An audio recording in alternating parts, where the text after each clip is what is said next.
La bienvenida a la subsecretaria Nicole Cardoch, a la consejera María Constanza Tovar y a Claudio Araya, subsecretario de Telecomunicaciones. La idea de este panel es justamente, como dice el título, ¿por qué regular en una sociedad hiperconectada? Entendemos que la pandemia evidenció un proceso de transformación digital forzada. Nosotros desde la Fundación Nativo Digital levantamos algunos datos con un instrumento que se llama Barómetro del Bienestar Digital, y hay algunas cosas interesantes, como que hubo ciertos procesos en los que las personas empezaron a incorporar la tecnología en sus vidas diarias. Sin ir más lejos, muchos de nosotros pudimos trabajar o estudiar con las tecnologías. Por lo tanto, la conversación de hoy justamente se va a centrar un poco en cómo ha ido modificándose la vida en torno a la incorporación de las tecnologías, la incorporación de los medios, cuál es el rol que tienen los medios y cómo nos vamos adaptando desde el aparato estatal para regular. Y ahí lo primero que tenemos que hacernos cargo es regular para promover, que es la regulación de la política pública, o regular para proteger, que tiene que ver con el cuidado de los derechos y cómo hacemos que la política pública tenga un enfoque de derecho también en estas materias, sobre todo ahora que estamos viendo cómo se está expandiendo el tema de la inteligencia artificial. Entonces, entiendo que algunos de ustedes tienen algunas presentaciones. Voy a partir por eso. Subsecretaria Nicole Cardoch, si usted quiere comenzar con su presentación. Sí. ¿Aló? ¿Aló? Ahí mejor. Lo voy a dejar por acá. Hola, ¿me escuchan, cierto? Sí. Buenos días a todas y todos. Gracias acá por la invitación para participar de este panel. Nosotros teníamos una presentación respecto al desafío que se nos presenta hoy día en esta sociedad hiperconectada, en el entendido de que hoy día la tecnología no es solamente soporte, no es solamente plataforma, sino tiene que ver con la modificación de la conducta de quienes nos relacionamos con la tecnología. No, muchas veces hay unas brechas generacionales en el uso de la tecnología, pero también hay nuevos desafíos que se están viendo con el desarrollo de las tecnologías de la comunicación y cómo esto está impactando no solamente en cómo nos relacionamos nosotros con la tecnología, sino a través de cómo la tecnología se relaciona con las grandes audiencias que tiene hoy día las plataformas digitales. Comenzamos, si quieren pueden correr a la siguiente página. Primero empezamos con una lámina muy importante para nosotros, que es cómo nos informamos los chilenos. Hay un par de porcentajes que ustedes los pueden mirar más nítidamente respecto a abrir preguntas sobre la urgencia de lo que estamos hablando cuando nos referimos a la desinformación. 69% de las personas en Chile se informa por redes sociales. El 48% de las personas comparten noticias en línea. El 80% de la población latinoamericana y un 71% de la chilena cree que la desinformación es una amenaza para la democracia. Un 77% de la región y un 68% de los chilenos sostiene que la desinformación debilita nuestro proceso electoral. Un 49% de los latinoamericanos afirma encontrarse todos los días con noticias falsas. Y solo un 25% de los latinoamericanos se siente muy confiado en su capacidad para reconocer las fake news. Esto un poco hablan de los porcentajes, yo diría que son descriptivos de la región completa, pero también del proceso de formación de audiencia en nuestro país. Cómo hoy día nos enfrentamos a una velocidad de noticias falsas que se dispersa de una forma mucho más rápida que las noticias verdaderas o la misma verificación de esas noticias. Y cómo las personas hoy día creen ellos mismos ser capaces de reconocer los distintos tipos de información y cómo se vinculan con esa información. Yo acá quiero reconocer que estos son datos de población adulta, pero lo que nosotros hemos identificado hoy día en niños, niñas y jóvenes es una situación mucho más alarmante. Hoy día tenemos el desafío de encontrarnos con una generación que nació con tecnologías de la comunicación que son nativos digitales, pero que en su gran mayoría, por ejemplo, los datos de la última PISA que se hacen estudiantes, nos dice que alrededor del 15% de los jóvenes en nuestro país, de los jóvenes de 15 años, no puede reconocer o no puede comprender un texto medianamente complejo de escritura. Eso es un dato concreto, y esto estoy hablando antes de la pandemia. antes de la brecha que tenemos en términos de lo que necesitamos para hacer reactivación educativa, a esas brechas de niños y niñas y jóvenes que, a propósito de la pandemia, a propósito de la falta de capacidad de soportes, de plataformas que representaba gran parte de la población educativa hoy día en nuestro país, se encuentra con una brecha educacional importante. Eso es algo alarmante, pero también son datos con los que hay que empezar a trabajar y no seguir escondiéndolo. También estamos hablando de jóvenes, niños y niñas, sobre todo, que no saben reconocer una opinión de un hecho. Cómo hoy día nosotros vamos transformando eso, porque muchas veces las noticias viajan a través de estas plataformas, pero no se reconocen ni la fuente, y tampoco hemos entregado herramientas a las audiencias para que puedan ayudarnos a reconocer esa fuente.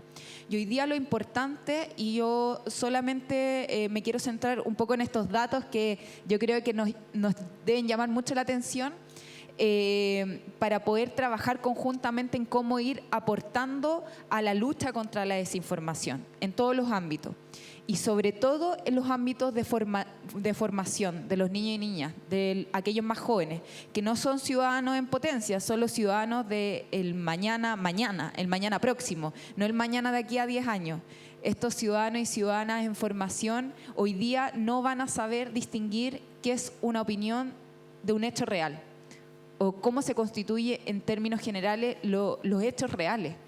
Ese es el desafío que hoy día enfrentamos, y es bueno que todas y todas estemos con el panorama más o menos claro, que esto no significa, no viene de un diagnóstico que hace un sector determinado o la academia o algo que han distinguido los medios de comunicación solamente, es un diagnóstico compartido también por la sociedad chilena, y algo que nos tenemos que preocupar. Por eso nosotros como ministerio, uno de los ejes del plan de trabajo de este año y de lo que queda de gobierno del presidente Gabriel Boric ha sido cómo enfrentamos el fenómeno de la desinformación. Primero, cómo la enfrentamos en el mercado chileno, en nuestra población, pero también con alianzas que tienen que sí o sí ser bilaterales. Este es un fenómeno que no lo vive solamente Chile, sino que se vive a nivel latinoamericano. Hemos visto sus expresiones más álgidas en países con consumidores de redes sociales, con públicos que son mucho más consumidores de redes, pero también lo estamos viendo en el mundo entero. Entonces, ¿cómo nos ponemos a tono respecto al desafío, que no es el desafío del mañana, es el desafío que tenemos hoy día? Para ir pasando respecto también a cómo vemos la desinformación como un peligro para la democracia, hay algunos desafíos que Chile también va a enfrentar en el futuro próximo. En 1993 ahí cuenta un poco la historia de cómo el 3 de mayo se proclama por la Asamblea General de Naciones Unidas el Día Mundial de la Prensa. Ya hace pocas semanas la ministra Camila Vallejo estuvo en Nueva York recibiendo a Chile como el país sede de lo que va a ser el Día Mundial de la Prensa el próximo año. Eso nos abre un panorama a nuestro país de cómo vamos a ser hoy día protagonistas en los desafíos que tiene la prensa, que muchas veces se relacionan con los desafíos que integran los medios de comunicación y las plataformas sociales. Cómo hoy día la prensa también tiene un rol, y los comunicadores y comunicadoras tienen un rol de responsabilidad social respecto a los avances tecnológicos, y cómo puede no solamente el mercado, sino audiencias, mercado, universidades, espacio gubernamental y el ejecutivo y parlamentario, cómo poder ir trabajando en una agenda que va a ser muy significativa, sobre todo con este anuncio que va a poner a Chile en el ojo respecto a estas reflexiones que son muy atingentes y que también nosotros estamos dando. Y finalmente, un poco de las acciones que nosotros como ministerio, ante este escenario que se ve bien álgido, estamos generando.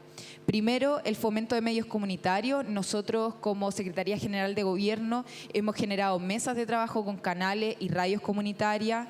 Estamos ejecutando los presupuestos del ya histórico Fondo de Medios, que probablemente muchos y muchas lo conocen, como un fondo concursable que entrega nuestro ministerio ministerio a la proyección y el apoyo a medios comunitarios, o sea, no a medios comunitarios, perdón, a medios de comunicación social, y también estamos en plena ejecución del Fondo Chile-México, que está destinado a fortalecer medios públicos y comunitarios que nosotros vamos a estar ejecutando durante los próximos meses.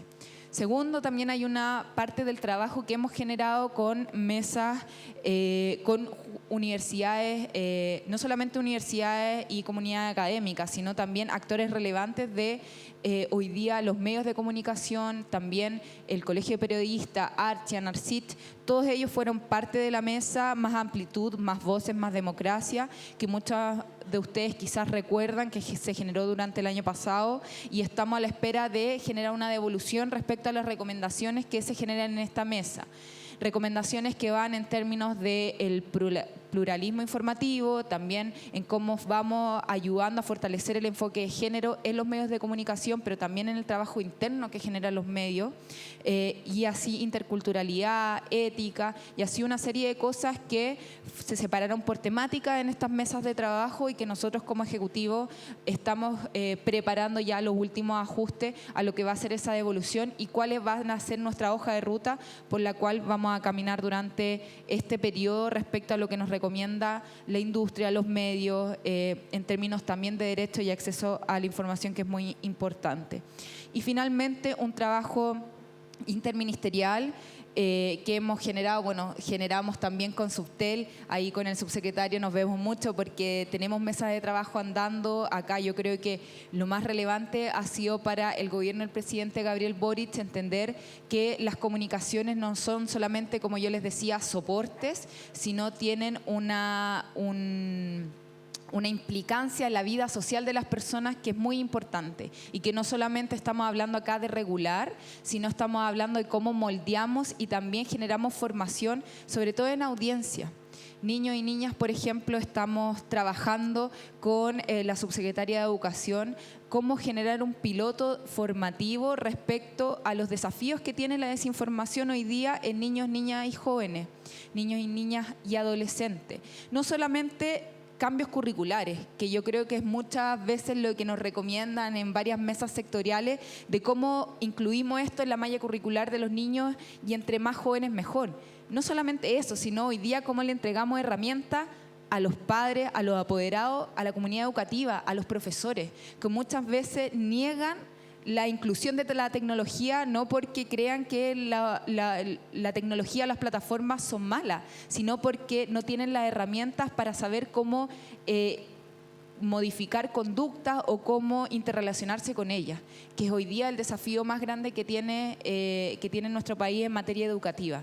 Cómo vamos acercando información medial, acercando información de que niños, niñas y jóvenes tienen derechos como audiencia y tienen que conocer esos derechos. Cómo vamos acercando una formación de ciudadanos y ciudadanas que no solamente sea en términos de contenido, sino en términos de cómo podemos ir reconociendo noticias que son verdaderas o noticias que son falsas, o cómo generamos menor vulneración de los derechos de ellos mismos a través de las medidas de comunicación. Eso para nosotros ha sido un poco el centro del trabajo. Creemos que la desinformación claramente es algo que socava poco a poco nuestras instituciones y sobre todo la democracia.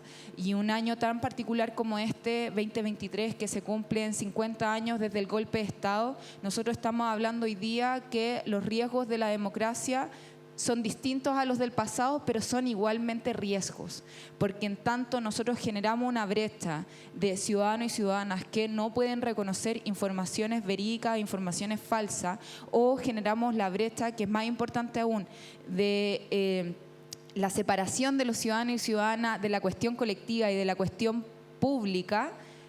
Más aún se socava la confianza en nuestras instituciones y más difícil es generar una sociedad democrática, empoderada, que abra los espacios de participación y que sea capaz también de utilizar esos espacios de participación cuando el Estado, los gobiernos los abren.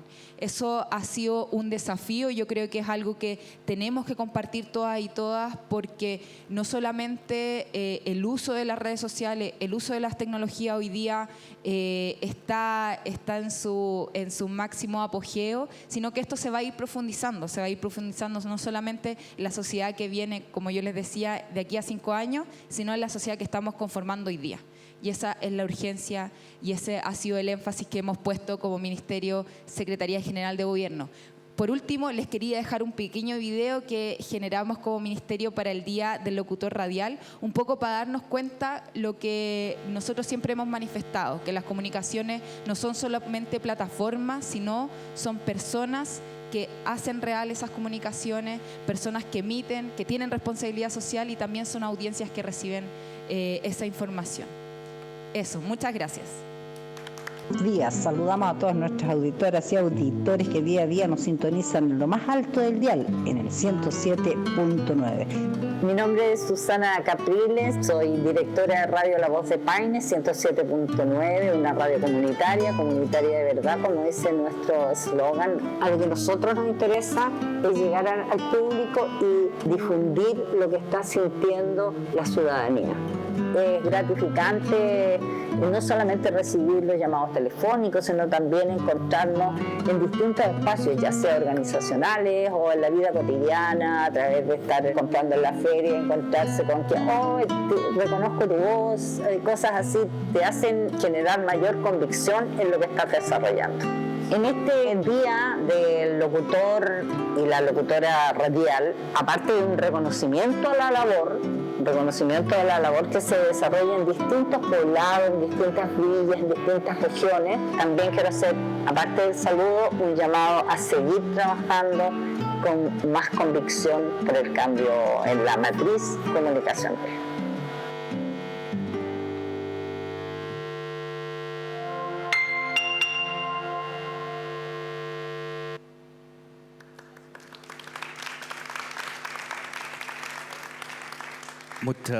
Muchas gracias nuevamente, subsecretaria Nicole Cardoch, y muy interesante también lo que planteaba el video respecto del rol que tiene la comunicación en espacios alejados, rurales, normalmente comunitarios.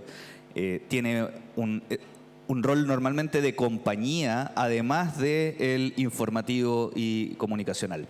Vamos a dar paso a una pequeña presentación también que trae la consejera del Consejo Nacional de Televisión, María Constanza Tovar, para que podamos revisarla rápidamente y poder conversar sobre los puntos que el Consejo Nacional de Televisión mantiene como sus ejes en materia de protección y regulación. ¿Podemos tener ese otro micrófono después para el subsecretario? Si nos ayudan.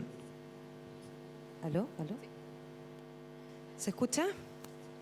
Hola, bueno, muy buenos días. Lo primero es agradecer de todo corazón la invitación a participar en esta instancia. Nosotros somos el Consejo Nacional de Televisión, somos un organismo público, estatal, autónomo, constitucional, encargados de, entre otras cosas, regular justamente lo que se transmite a través de las pantallas. Cambié un poco el título de nuestra presentación y me tomé la libertad de poner la importancia de regular en una sociedad hiperconectada. Es decir, ya partimos de la base de que efectivamente estamos viviendo en una sociedad sumamente conectada, por lo tanto el enfoque de lo que tienen que hacer los organismos estatales y de dónde tenemos que poner el ojo, es un poco lo que les voy a contar en esta pequeñísima presentación en honor al tiempo. Si me ayudan con la siguiente lámina, por favor.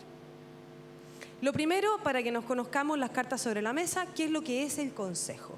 El Consejo Nacional de Televisión es un organismo que está consagrado en la Constitución, no es nada nuevo, tiene más de 50 años, y es un organismo que está establecido en la Constitución a raíz de la libertad de expresión. Eso es importante, ¿por qué? Porque en el fondo cuando se crea esta institución, lo que se busca es, en primer lugar, vincularla con la importancia de los medios de comunicación, de resguardar la libertad de expresión y como consecuencia de ello la libertad de prensa, la libertad editorial y un montón de otras libertades que están asociadas, digamos, ¿cierto?, a los medios de comunicación, pero también con la intención de que el Estado se haga presente, es decir, de qué manera el Estado participa. y participa de distintas maneras. En primer lugar, regulando. El Consejo Nacional de Televisión es el organismo que emite normas generales de televisión. Marqué al principio el concepto de servicios de televisión porque el CNTV solamente tiene competencia hoy día respecto de servicios de televisión y por eso es muy importante para nosotros poder participar de esta instancia con todos ustedes. También nosotros hacemos labores de supervisación, de fiscalización que hacemos de oficio a los contenidos que se emiten en televisión, pero también recibimos denuncias, y no pocas, alrededor de 5.000 por año. Entregamos las concesiones de radiodifusión televisiva. El espectro radioeléctrico es un bien nacional de uso público, igual como son, por ejemplo, las playas. Por lo tanto, el acceso a este espectro radioeléctrico, por ejemplo, de los canales de televisión, comunitarios, como se ha dicho acá, regionales, etcétera, también de cobertura nacional y los más grandes como que están agrupados en Anatel, es a través de concesiones. También nosotros tenemos una tarea, y esto la mayoría de ustedes sí la conocen, una tarea importante de fomento a la industria audiovisual. El Consejo Nacional de Televisión entrega anualmente alrededor de 4.000 millones de pesos en fomento a proyectos del audiovisual. Muchos de ustedes lo saben porque veo que hay varios que están asintiendo. Y lo vamos a decir más adelante, dentro de esa tarea de entregar los fondos para los proyectos del audiovisual, hay líneas específicas segmentadas, por ejemplo, para canales comunitarios, canales de procedencia regional, entre otros. También el CNTV, quizás muchos de ustedes también lo conocen, genera contenidos audiovisuales, genera programas de televisión a través del CNTV infantil. Y también una tarea muy importante es que realizamos y analizamos estudios permanentemente sobre hábitos, oferta y consumo de televisión. Muchos de ustedes deben conocer la Encuesta Nacional de Televisión o el Anuario de Oferta y Consumo, que son instrumentos que están disponibles en la página web. La siguiente lámina, por favor. Voy a pasar muy rápido porque esto ya lo dijo la subsecretaria. Básicamente, nosotros hoy día, como Consejo Nacional de Televisión, tenemos competencia sobre los servicios de televisión y, como ustedes pueden ver en la gráfica de la izquierda, aunque no vean los números, pero sí se nota la tendencia, el consumo de televisión va derechamente hacia la baja. La siguiente lámina, por favor. Lo interesante de esta lámina, quise ponerla porque está en colores y es más fácil de distinguir, es que el segmento de niños entre 4 a 17 años tiene una conducta sostenida de consumo a la baja de televisión. Y como dice a la derecha, los niños entre 6 y 12 años ven contenidos audiovisuales sin supervisión. Pongo esto como una cosa interesante porque aquí es donde el Estado tiene que estar. Por eso a nosotros como Consejo nos importa. Los preescolares, que es la primera línea que está allá, que van a una baja sostenida de consumo de televisión, de 4 a 12 años, eligen el contenido que ven por sí mismos. Vamos a la siguiente, por favor. En contraposición a la baja del consumo de televisión, tenemos el aumento brutal de consumo a través de dispositivos como smartphones, que consume, o sea, que refleja más o menos el 90%. Esto es la encuesta nacional, la última encuesta nacional de televisión del año 2021. Por lo tanto, hoy día presumimos que incluso la cifra podría subir. La siguiente, por favor. Y esta es quizás la lámina más interesante para efectos de este congreso, que es, en definitiva, qué es lo que se ve, qué es lo que ve la gente a través de estos smartphones, tablets, que por lo demás hay otras cifras que les pueden reflejar a ustedes cuántos hogares en nuestro país tienen hoy día dispositivos de esta naturaleza, prácticamente todos, cuántos niños tienen tablets o netbooks propios donde acceden sin supervisión a los contenidos audiovisuales.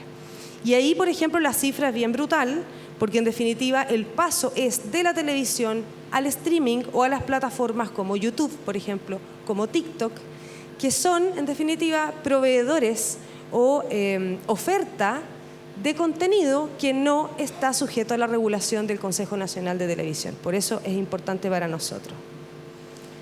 Y pasando a la última lámina, quiero decir dos cosas muy pequeñas. Lo primero es, tomando la pregunta que nos hizo Pablo, regular para promover o regular para proteger. nos parece que lo fundamental, y tomando también las palabras de Alejandro, es en primer lugar considerar que estamos frente a un ecosistema audiovisual. Hoy día la forma, el nivel de contenidos y la forma de comunicar es muy distinta, es absolutamente diferente a lo que la regulación considera. Por lo tanto, estamos obligados como país, como Estado, a mirar la realidad para poder ponernos a tono o subirnos al carro de lo que hoy día ocurre con las tecnologías en la información. Y por eso también me parece importante destacar, y tiene que ver con mi lámina, el concepto que también Alejandro mencionó, relacionado con la convergencia regulatoria. Estamos mirando profundamente lo que está pasando en Europa, lo que está pasando en Estados Unidos. En Francia se acaba de aprobar un organismo público que regula la industria audiovisual, que regula los contenidos audiovisuales, ampliando el concepto mucho más allá de la televisión. En Chile todavía estamos pegados con el concepto de televisión. ¿Por qué es importante que hablemos de regulación convergente del audiovisual? Por muchas razones. En primer lugar, porque necesitamos regular de manera que se permita un equilibrio entre la libertad de expresión, naturalmente, es un valor internacionalmente reconocido, es un derecho fundamental. También la libertad económica no solamente de los grandes empresarios de la industria, sino también de los pequeños, los medianos, los que emprenden, todas las productoras chilenas que nosotros nos sentimos tan orgullosos que participen y que ganen premios afuera.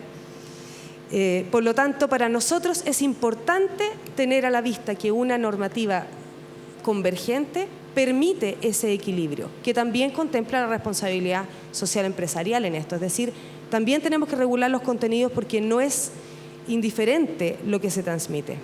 ¿Por qué pensando en la protección? En relación con la pregunta que nos hizo Pablo, protección de los consumidores más vulnerables, lo ha dicho la subsecretaria, niños, niñas, adolescentes, las cifras son elocuentes, pero también para proteger a los artistas y creadores. También nos interesa poner el foco de la protección en la industria. Es importante, ¿por qué? Porque tenemos que regular adecuadamente los derechos de autor, tenemos que regular adecuadamente, hacernos cargo de la correspondiente compensación, ¿por qué no? Y también de proteger la propiedad intelectual. Sabemos que las plataformas de streaming han tenido problemas graves con temas de piratería, muchas veces, y que, en definitiva, esos son aspectos que escapan absolutamente de la regulación hoy en día. Nos hemos hecho cargo de los temas tributarios, nos hemos hecho cargo de la irrupción de las plataformas en nuestro país, pero nos faltan estos nudos críticos. Como les dije, otro elemento muy relevante es el fomento a la industria, regulando adecuadamente con estándares, con requerimientos de calidad que sean equitativos, que sean parejos para la producción y la distribución de contenidos, también para asegurar la diversidad, tanto desde el punto de vista de los contenidos que se ofrecen como también del acceso. El fortalecimiento democrático, lo dijo la subsecretaria, también es un elemento importante. La industria audiovisual, los contenidos que se emiten contribuyen a este foro gigantesco que es el debate público y queremos que los contenidos a los que tiene acceso la ciudadanía y todas las personas sean contenidos que permitan informarse adecuadamente, pero también que contribuyan al debate público, que contribuyan a la formación de opinión pública. Y finalmente, por supuesto, tenemos que poner el foco regulatorio en materias de ética y de responsabilidad para la producción y difusión de contenido audiovisual. En resumen, estamos felices de poder participar en esto, les agradecemos profundamente la oportunidad, además de darnos a conocer en estos espacios. Felicitaciones a los organizadores y quedo disponible para las preguntas. Gracias. Muchas gracias, Constanza, del Consejo Nacional de Televisión. Es interesante las cosas que plantea. Hay dos que me quedaron dando vuelta. Uno tiene que ver con la convergencia regulatoria y hacia allá voy a ir con el subsecretario Claudio Araya, porque en la práctica el espectro es como, me gustó el ejemplo de que es como una playa, es de uso y derecho público. Pero también tenemos que regularlo y fomentarlo. Entonces, la Subsecretaría de Telecomunicaciones lleva años trabajando en esta línea, fomentando los procesos de incorporación e inclusión tecnológica y de nuevos medios de comunicación. Me gustaría saber, subsecretario, cuáles son los ejes regulatorios en materia de concesiones y de regulación del espectro electromagnético respecto de lo que están haciendo hoy los medios de comunicación, pensando en que llevamos un proceso de digitalización, se han abierto los espacios para los canales digitales, para las radios digitales, y hoy tenemos un proceso también de incorporación de nuevas tecnologías. Hay un plan brecha cero que ha puesto el gobierno que nos pone un horizonte hacia dónde avanzar. ¿Cuáles son los desafíos y los ejes de trabajo que tiene la subsecretaría en este sentido? A ver, antes de abordar la respuesta directa, voy a culebrear un poco, voy a arrancarme un poco de la pregunta, porque creo que es bueno que miremos en qué contexto estamos, ¿no? Cuando hablamos de los medios de comunicación tradicionales que hacen broadcasting, sean radioemisoras, sean canales de televisión, están hoy día en un punto de inflexión en que es bueno mirar dónde estamos. Cuando tenemos un medio de comunicación masiva, entiéndase una radioemisora, un canal de televisión, tenemos básicamente dos componentes para mirarlo en un modelo por capa. Yo soy ingeniero, me gustan los modelos por capa. Una componente que son los fierros y otra componente que son los contenidos, ¿bien? En las componentes de los fierros vamos a diferenciar los fierros que se usan para generar contenido, cámaras, micrófonos, luces y todas esas cosas que molestan tanto, y los componentes que permiten hacer el broadcasting, sistemas de transmisión, amplificadores, antenas. Lo más duro que tenemos hoy día son los fierros, y estos fierros hoy día se están yendo por otro lado. Si hoy día la gente se está yendo a ver contenidos en plataformas digitales, ¿ya? Y eso significa que las radios, los canales apuestan, invierten en generar estos sistemas de transmisión para que tengan menos público del que han tenido. Y como el financiamiento viene de la publicidad y la publicidad viene por contactabilidad, la contactabilidad tiene alguna asociación con el rating, finalmente lo que sucede es que están invirtiendo para ganar menos plata. Y ha sido un problema permanente en este proceso de digitalización. Cuando los canales de televisión pasan de análogo a digital, tienen que invertir en nuevos sistemas de transmisión, en nuevos sistemas de producción.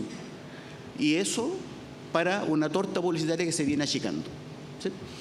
Por lo tanto, ahí está pasando algo que es complejo y que hay que saber administrar. Hay que saber administrar porque además es cierto que en ciertos sectores del país la gente lo que ve son los medios broadcasting, ¿ya? En ciertos sectores etarios, además, lo que más se ve son los broadcasting, sean radios o canales de televisión. Por lo tanto, no nos podemos hacer los lecios y decir apaguemos todo y vámonos a las redes, porque eso dejaría a mucha gente afuera de la información y del entretenimiento. Tenemos un problema ahí, pero hoy día está surgiendo otro problema en el lado de la generación de contenidos y de la producción, ¿ya? Y es un problema, no sé si conocen Midjourney. Es una plataforma de inteligencia artificial en que uno le dice, hazme un dibujo del Papa con una parca en un centro de esquí, y la plataforma lo hace. Y además, si yo le pido que sea calidad fotográfica, lo hace en calidad fotográfica. Cuando hablamos de desinformación o de fake, ahí tenemos un problema, pero además tenemos un problema en cómo se van a generar los contenidos del futuro. ¿Cómo se van a producir documentales? ¿Vamos a seguir teniendo un cámara que recorra?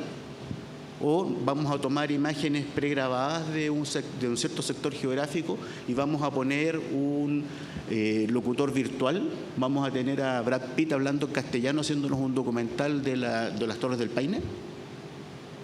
Eso con inteligencia artificial está a días de que pueda suceder. Y eso, para los medios, genera otro foco de tensión que es enorme. Es enorme por dos razones. Una, porque efectivamente se abre un espacio para la desinformación, ¿ya? Pero también porque se cierran algunos espacios para la producción. Entonces, la Secretaría General de Gobierno financia producción. ¿Qué es lo que va a tener que financiar? Va a tener que financiar que haya más cámaras, que haya más estudios, que haya más trabajo contratado para ir a hacer estos documentales, o va a tener que financiar servidores para esta inteligencia artificial que lo va a hacer todo. Y la pregunta, de verdad, no tiene una respuesta sencilla. En este contexto, cuando me preguntan por regulación, ¿de qué estamos hablando? ¿De qué regulación estamos hablando? Regulación de espectro hoy día existe, ¿ya? Y la Subtel está mandatada para hacer un uso eficiente del espectro. Hacer un uso eficiente del espectro significa que en algún minuto se tomó la decisión de ir al mundo digital, ¿ya? Y por lo tanto hay que producir un apagón analógico, abril 2024.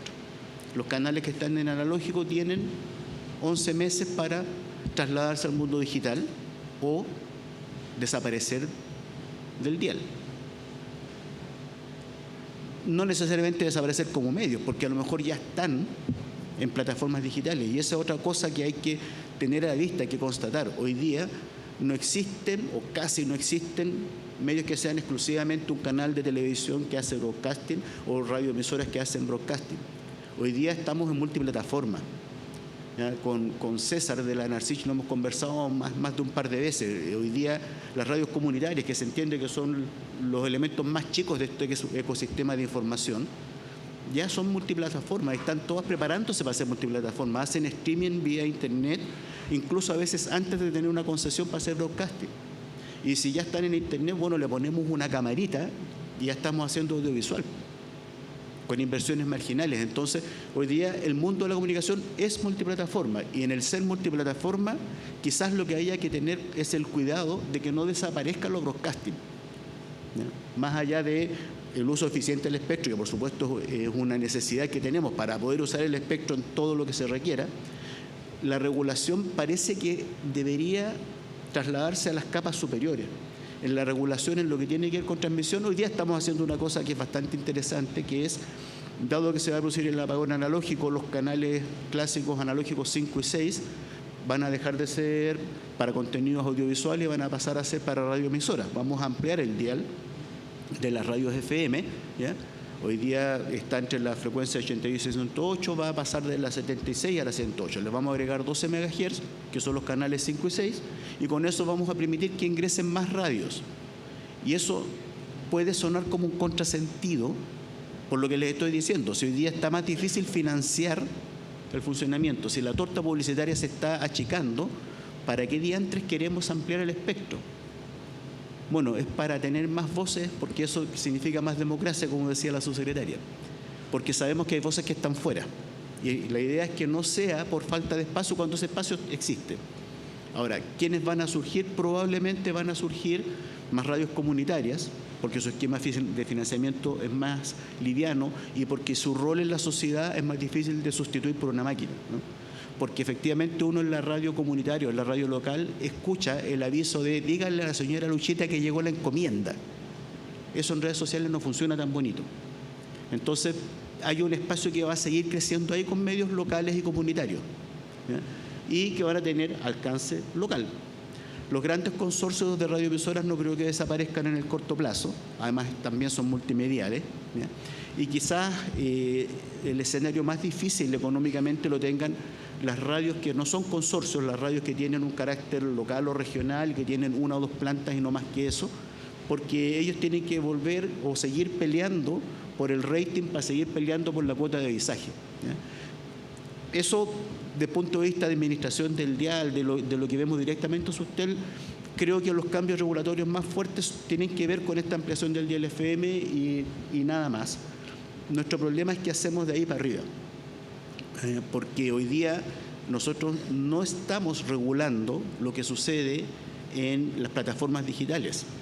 No tenemos una regulación hoy día, y ojo que en Europa ya se está empezando a hacer, no tenemos una regulación robusta que nos permita proteger los datos personales. Y ustedes, supongo que todos saben que Google sabe todo. Sabe dónde estuvieron ayer, cuánto rato se demoraron, en qué micro se subieron. Por supuesto que también sabe qué compraron, ¿ya? E incluso muchas veces sabe que no han comprado. Y por algo, cuando hacemos una consulta en Google, nos aparecen algunas sugerencias publicitarias. Eso no está regulado hoy día. No está regulado qué datos pueden guardar de nosotros, ni está regulado qué pueden hacer con esos datos. Y esa es una regulación mucho más compleja que las otras que tenemos que ver, porque resulta que son regulaciones extraterritoriales. ¿Qué significa eso? Que la oficina matriz de Google está en California, Estados Unidos. ¿Cómo sancionamos a Google cuando haga mal uso de nuestros datos o cuando inventa una noticia falsa y le echa a correr por redes sociales? ¿Qué tipo de sanción le vamos a aplicar? Donde además hay que decir honestamente que el presupuesto de Google anda por ahí con el presupuesto de varios países. Así que además la potencia que hay para ejercer presión es súper restringida. Esos desafíos regulatorios son de verdad muy grandes. Yo espero de verdad que como país sepamos abordarlo, aunque sea copiar y pegar lo que hagan los europeos, que eso ya sería un avance, pero ahí tenemos de verdad una pega enorme por hacer. Y para cerrar, solamente un par de datos del estudio de Nativo Digital, ¿ya? Pensando en la parte de protección de la regulación, cómo protegemos a niños y adolescentes, ¿ya? Más del 90%, casi el 94% de los niños sobre 10 años, parece que el estudio, tiene un smartphone. Casi el 94%. Los adultos, casi el 99%. ¿Ya? Y eso significa que estos niños tienen acceso a los contenidos que ellos quieran. Por lo tanto, una no regulación de los contenidos, porque ahí el CNTV se nos queda corto. Si el CNTV, ¿cómo va a regular lo que está en YouTube? Se nos queda requete corto. Y eso significa que abrimos una ventana hacia el mundo, con todo lo que el mundo tiene, y no tenemos ningún espacio para cerrar esa ventana de verdad. ¿Ya? Y ahí mi aproximación al problema es, por sobre todas las cosas, alfabetización digital. O sea, que los niños sepan, desde que aprenden a leer, cuáles son las potencialidades y cuáles son los riesgos que están en las plataformas digitales, de modo que no los pillen desprevenidos. Porque nosotros pongamos el firewall que pongamos, el control parental que pongamos, igual van a haber ventanas para acceder a los contenidos. No podemos partir de la base de que la protección va a ser perfecta, porque no va a ser. Entonces, dado que esto va a suceder, la mejor herramienta que tenemos es alfabetizar a toda la población digitalmente, que entienda toda la potencialidad y cuáles son los riesgos que tiene este nuevo mundo en el que ya estamos inmersos. Muchas gracias.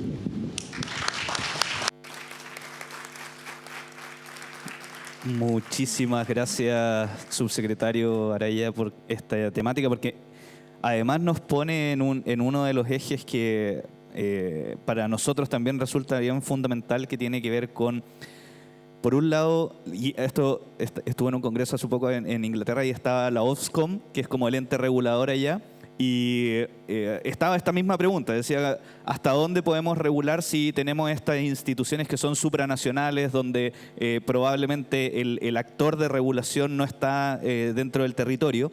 Y voy a engancharlo con eso, voy a tratar de preguntarle esto a la subsecretaria, que tiene que ver con que efectivamente hay una necesidad de regulación, pero hay ciertas limitaciones y hay ciertas dificultades de regular en el tiempo moderno también. Y uno de los temas que para nosotros es preocupante tiene que ver con que, bueno, la ley de protección de datos que hoy está como desde el 99, podrán entender un poco lo actualizada que está. Hemos tenido cierta actualización, en el 2022 hubo algo por el estilo, pero en la práctica seguimos teniendo una ley que protege al usuario que está bastante desactualizada.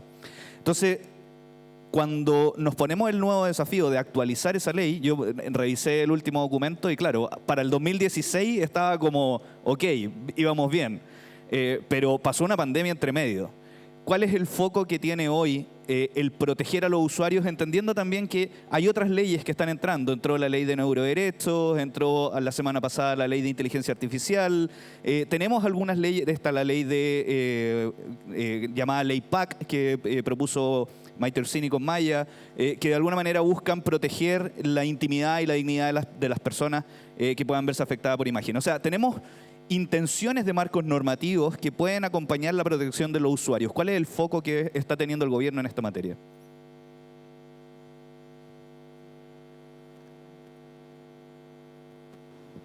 ¿Aló? Sí.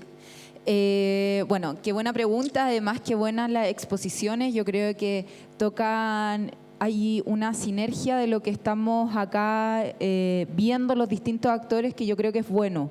Es bueno que en general los distintos mundos, sea el Ejecutivo, sea el Parlamento, sean los actores de la industria, también quienes están regulando hoy día la misma industria, quienes tengan las preocupaciones puestas en la urgencia. Y yo quiero volver a tocar que este no es un tema de nuestro país, esta es una pregunta contingente en todas las sociedades, en el mundo. Por tanto, nuestra respuesta yo creo que no puede ser mirando solamente el fenómeno interno, sobre todo por lo que les decía antes. El mercado chileno para los grandes consorcios, por ejemplo, de plataformas digitales, es un mercado insignificante. Nosotros para Meta, por ejemplo, somos un mercado insignificante. Por tanto, si nuestra respuesta de regulación no tiene que ver con una alianza regional en términos de mercado, con Brasil, con Colombia, con países latinoamericanos que también están teniendo esta discusión. yo creo que van a ser regulaciones que finalmente terminan siendo muy conservadoras, muy menores respecto al problema real. Y acá siempre cuando tocamos el tema de las regulaciones hay por ahí como halo de duda respecto a qué es censura, qué es libertad de expresión, qué tanto nos metemos en las regulaciones no solamente de las plataformas como aquí vimos, sino también de los contenidos y cómo quienes comunican también tienen una responsabilidad respecto a esos contenidos. Hoy día enfrentamos muchos desafíos a la misma vez, o sea, no solamente son los medios de comunicación, que la televisión, como vimos anteriormente, tiene una regulación que podemos calificar qué tipo de regulación es, pero tiene una regulación. Radios hoy día que tienen en menor medida algún tipo de regulación, pero también en su gran mayoría plataformas digitales que no tienen ningún tipo de regulación. Ese es hoy día como está dividido el mercado en términos de regulación, pero también en términos de contenido, cómo avanzamos a ser responsables y quiénes son responsables finalmente del contenido. Hoy día no solamente son medios de comunicación, no es solamente la radio de tal nombre o el canal de tal nombre, es él o la comunicadora, que quizás no es formado en ser comunicador, pero ocupa sus redes sociales como comunicador. Lo vemos con los personajes que están en Instagram, los vemos con los personajes en TikTok, vemos también cómo ahí se nos articula un ámbito de acción que yo creo que como Estado estamos viendo, estamos generando respuesta, pero como también se ha visto en otras políticas, yo creo que el desafío, y que lo hemos conversado también con el subsecretario, es cómo avanzar primero de la par a la regulación, cómo avanzar en la alfabetización y la formación. Yo creo que eso es lo fundamental. Cuando tenemos audiencias que están formadas, audiencias que conocen sus derechos, también estamos ante una audiencia de mirada crítica respecto al contenido que están recibiendo. Eso es fundamental, y es fundamental porque no está siendo abordado hasta el momento con la energía y con la importancia que nosotros estamos viendo el problema. Por tanto, ese es un primer ámbito de acción que yo creo que los distintos actores que estamos acá involucrados tenemos que ponernos de acuerdo. Luego, respecto a la actualización de la regulación y cómo avanzamos con los diversos sectores que hoy día están en esta industria, pero también con diversos sectores políticos. Cómo entender que la regulación a las plataformas no solamente tiene que ver en regulación de aspectos técnicos, sino también cómo vamos haciéndonos responsables o vislumbrando responsabilidades respecto al contenido que se está generando. Hoy día el contenido, bien lo decía el subsecretario y también la consejera, respecto al contenido que muchas veces no están generando ni siquiera personas, están generando inteligencia artificial. Por tanto, ¿cómo estamos siendo capaces de abordar ese desafío y que ese desafío esté en la mira del objetivo final que tenemos todas y todas? Que es finalmente cómo protegemos a nuestra democracia que está en el centro de todas estas preocupaciones, que no son preocupaciones solamente de cómo estamos formando ciudadanos, sino preocupaciones reales de cómo luego estas herramientas se utilizan para efectivamente socavar la credibilidad de las instituciones o también para definir resultados electorales que definen también gobernanza en los distintos países. Por tanto, esa es la preocupación hoy día, es la preocupación del mundo completo. Y acá nosotros como Gobierno de Chile hemos generado una mesa intersectorial. Vamos a también generar respuestas respecto a avances e informaciones empíricas. Nosotros hemos sido ahí bien pioneros desde el Ministerio de Secretaría General de Gobierno porque estamos generando una mesa ministerial con el Ministerio de Ciencia e Innovación a propósito de lo mismo, cómo nos generamos recomendaciones que sean acá de distintos sectores, pero que ponga la academia y la investigación empírica por delante de quizás intereses de la industria, intereses políticos, cómo vamos trabajando en esa regulación que dé cabida a todas las miradas, pero también que sea una respuesta urgente a lo que está pasando hoy día y no a lo que vaya a pasar en 5 años más, porque en 5 años más esos jóvenes hoy día que se están formando van a ser ciudadanos y también sujetos de derecho que tienen que tener una cabida y una voz en el espacio como lo conocemos.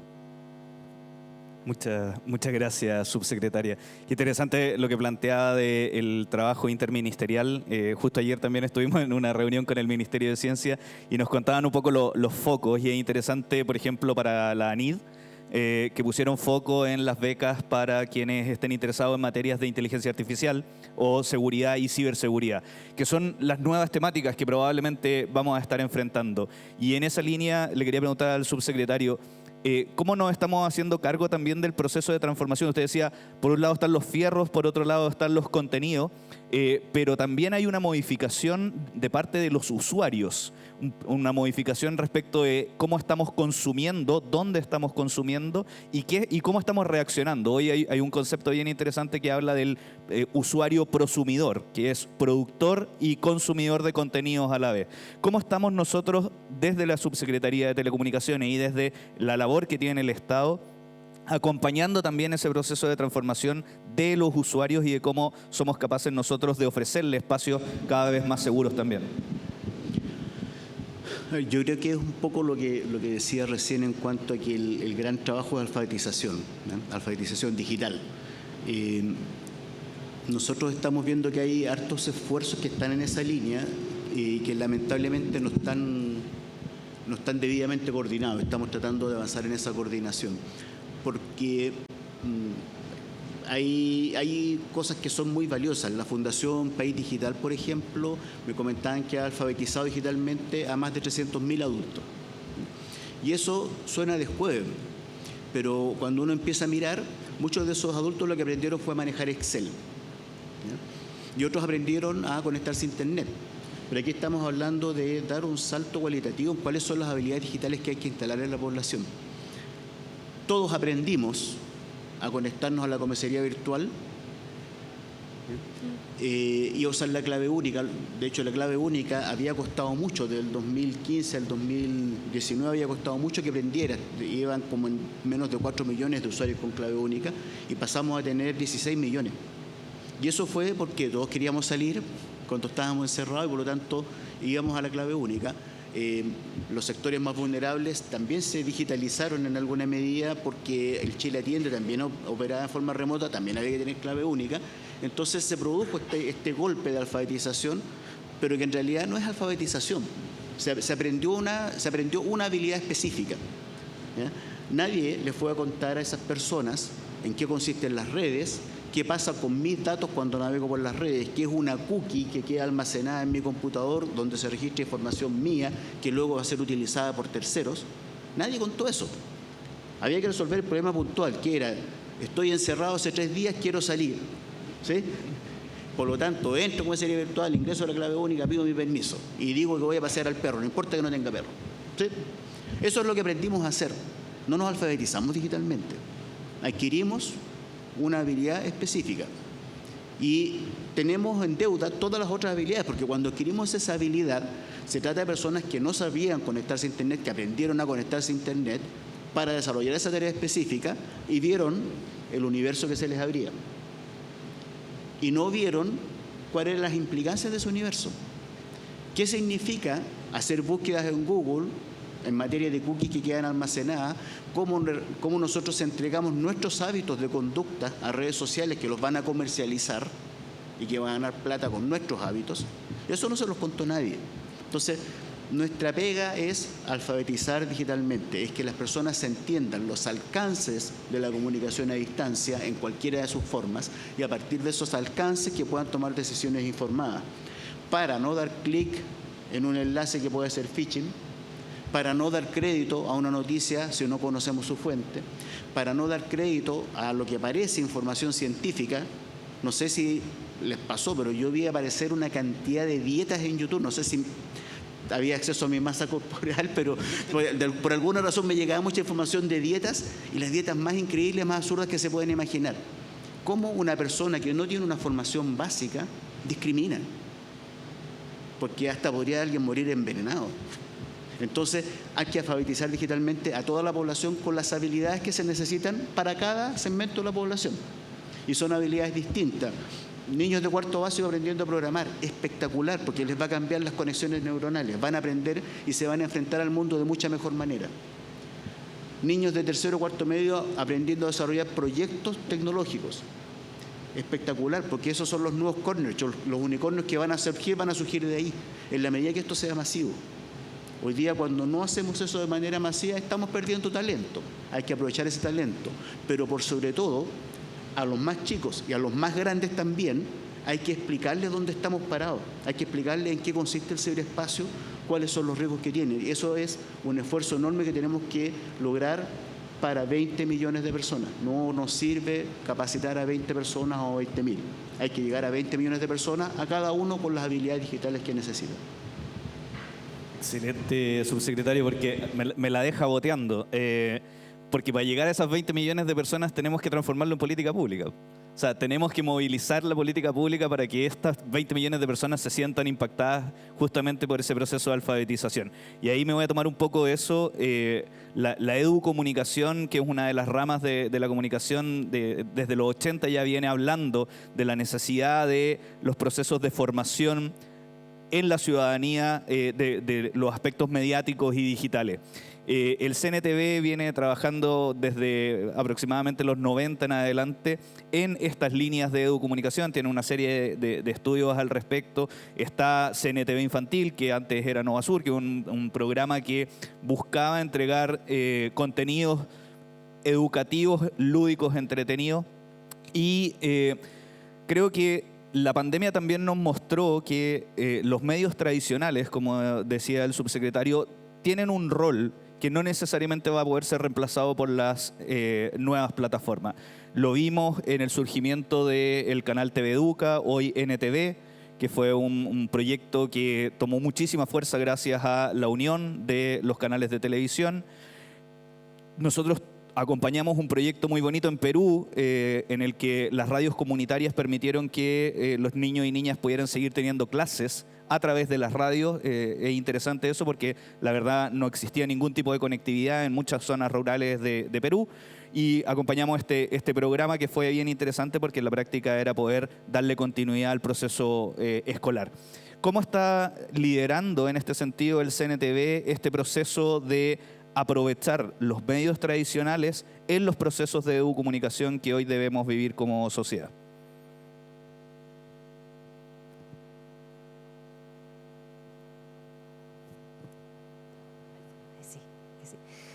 Bueno, la verdad de las cosas es que uno de los elementos importantes para nosotros fue justamente el proyecto de TV Educa. TV Educa Chile fue un proyecto que primero surge en el seno, naturalmente, de un acuerdo en una colaboración público-privada muy importante, donde los esfuerzos compartidos rindieron un fruto increíble. La última, el impacto de visado, digamos, de TV Educa Chile lo vamos a ver en la encuesta nacional de televisión que va a salir ahora, porque lo hacemos cada cierto tiempo, y la última que tenemos es el 2021. Pero lo sabemos porque cada uno de nosotros en sus casas, los que tenemos niños o en la familia, supimos realmente el impacto que generaba tener en primer lugar un canal o una señal dedicada a justamente contenido audiovisual para niños, pero que además tenía un enfoque educativo. Y eso es un elemento importante porque a nosotros también, nosotros como generadores de contenido audiovisual dirigido a niños, contenido de calidad y además con un componente educativo importante, era el momento además para poder mostrarle al mundo lo que se produce en Chile, que son contenidos de excelente calidad y que lamentablemente no siempre son de fácil acceso. Afortunadamente, Televisión Nacional de Chile tomó una maravillosa decisión, que fue mantener esta señal al aire en la forma de NTV, porque también sabemos que dentro de los desafíos regulatorios de los últimos años ha estado justamente poner sobre el eje la televisión cultural. Y esa segunda señal que los canales de televisión abierta tienen que implementar se surte de contenidos, entre otras cosas, esperamos fundamentalmente, contenidos que tengan un componente educativo importante para los niños. Creo que también es importante decir que estos esfuerzos compartidos, que son permanentes y que naturalmente lo vertiginoso de los cambios culturales nos están llevando a que el aparataje estatal completo trabaje además de la mano con el sector privado para generar mayores instancias también de difusión y de participación, como es por ejemplo lo que se ha mencionado aquí en varias oportunidades, la situación de los canales comunitarios. Sabemos que están participando en esta actividad hoy día. Para nosotros como Consejo Nacional de Televisión es una alegría inmensa del fondo de fomento que nosotros entregamos todos los años, que son fondos estatales que se entregan. Hay una línea, yo lo señalé al principio, específica para que postulen los canales o programas, perdón, de procedencia regional local. Y eso implica que participan concesionarias comunitarias, es decir, canales comunitarios que son titulares de concesiones. Hoy día en el Consejo Nacional de Televisión tenemos 5 canales comunitarios que son titulares de concesión, pero también que las productoras audiovisuales de origen local, comunitario, puedan participar y postular. Por eso para nosotros es importante que en estas instancias también se difunda que existen estos fondos, que naturalmente yo hablo del Fondo de Fomento CNTV, pero hay muchos otros fondos que dependen también del Ministerio de las Culturas, donde se puede postular a financiamiento. En definitiva, estas redes gigantescas de apoyo que se producen entre las productoras, entre los canales, entre el aparataje estatal, tanto la Subsecretaría de Telecomunicaciones, con los fondos que ellos también disponen, el Ministerio de Secretaría General de Gobierno y el Consejo Nacional de Televisión, hacemos una red mancomunada de esfuerzos para poder lograr que esto se masifique lo más posible. Creo que hay una cosa que quiero decir en relación con los desafíos regulatorios. Nuestro departamento de estudios del Consejo Nacional de Televisión está permanentemente mirando, nosotros participamos además de muchas instancias de discusión internacional sobre hacia dónde se dirigen los desafíos regulatorios en el mundo. Hay elementos que quisiera relevar para que sepan que los tenemos en la mira y donde también vamos a necesitar que todos los actores de la sociedad participen en esta discusión. Lo que necesitamos es avanzar hacia la regulación de servicios, no de tecnologías. Esto no es un problema de combatir el Internet, porque el Internet no es un medio de comunicación, es una realidad que hoy día se instala y que en definitiva necesitamos avanzar hacia cómo nosotros logramos mirar lo que está pasando ahí, cómo lo han regulado otros países. Hay elementos importantes que quiero destacar en ese sentido. En primer lugar, ¿quién es el verdaderamente responsable de los contenidos que se emiten? Elemento importante, porque hoy día las personas producen su propio contenido y lo suben. ¿Cómo se regula? Y si acaso la plataforma es responsable del contenido que se emite o el responsable es la persona que lo sube. Elemento relevante. Segundo, todo lo que tiene que ver con protección de datos. Chile tiene normativa, estamos actualizando, estamos adquiriendo, modificando las normas que tenemos, sin duda falta mucho, pero también tenemos desafíos. La interoperabilidad, por ejemplo, que es un elemento que hoy día no está sobre la mesa de la discusión y nos parece importante ponerlo. La neutralidad en la red. Las decisiones de exclusión de contenidos deben ser decisiones que se tienen que adoptar de manera informada, de acuerdo a los marcos legales que hoy día no tenemos. Y también, lo mencionaba el subsecretario y se decía también al principio, la transparencia algorítmica. Cómo nosotros nos entendemos con la inteligencia artificial.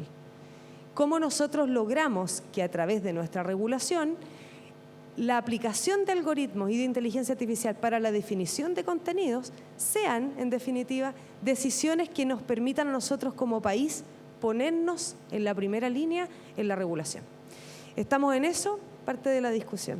Pablo. Maravilloso. Muchísimas gracias. Podemos ver que una discusión abierta es una temática importante. Me gustan las conclusiones que han surgido acá. Ojalá sigamos trabajando en conjunto, la sociedad civil, el Estado y todos los actores que hoy día están presentes en la industria.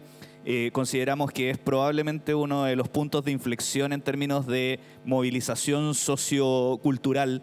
La incorporación de las tecnologías, la inteligencia artificial van a ser probablemente la temática de las próximas décadas.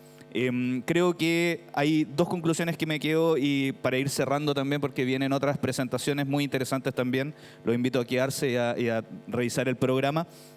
La primera tiene que ver efectivamente con que las regulaciones tienen que ser interdisciplinarias, tienen que incorporar la visión de los distintos actores, tienen que poder incorporar a la sociedad civil, a la industria privada, al Estado y a la academia, por supuesto también. Lo segundo tiene que ver con este foco que siento que los tres mencionaron muy fuertemente, que tiene que ver con los procesos de alfabetización mediático y digital, que tiene una obligación de formar ciudadanos criteriosos en el entorno mediático digital. Creo que ese es un desafío que todos vamos a tener que dar la pelea, porque efectivamente es la gran herramienta para poder cuidarnos y protegernos como usuarios. Y probablemente el tercero tiene que ver con cómo vamos a acompañar la incorporación cada vez más rápida de nuevos servicios, nuevas plataformas, nuevos espacios para lo que la tecnología, desde la ontología, que es acompañar el conocimiento con técnica, cómo podemos hacer que eso esté al servicio del ser humano y no ponga en riesgo a las personas. Entonces, quiero pedirles un gran aplauso para el subsecretario Claudio Araya, la subsecretaria Nicole Cardoch, la consejera María Constanza Tovar, y esperamos poder seguir encontrándonos en estos espacios de discusión. Muchas gracias a ustedes también por haber participado de este espacio, y síganos en las redes sociales, a la Subsecretaría de Telecomunicaciones, la Subsecretaría de Gobierno, Consejo Nacional de Televisión, Fundación Nativo Digital, porque están todas estas instituciones permanentemente entregando información que puede ser útil para ustedes. Muchísimas gracias.